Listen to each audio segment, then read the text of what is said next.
Welcome to Tenor Tech, where I solve the problems you didn't even know you had. You start with admin rights and a verified backup. Once done, open disk management by typing disk command, MSC, and pressing enter. You need to spot the recovery partition.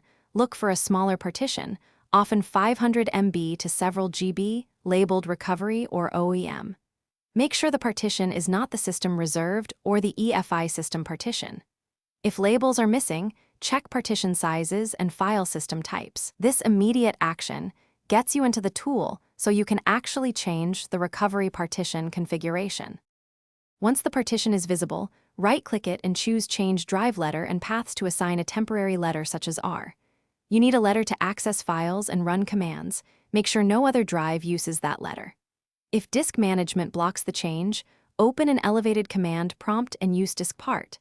Select disk, list partition, select partition X, assign letter equals R. This allows you to copy or modify recovery files and explains why mounting matters for the next steps.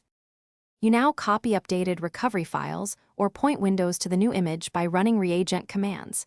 Use reagent /setrimage/path_r, \recovery\windows, and then reagent /enable to register it. Make sure the path matches the mounted letter. Once configured and tested using reagent /info, remove the drive letter in disk management to hide the partition again. If something fails, check reagent error codes. Ensure the WIM exists and verify partition type. Those checks solve most problems.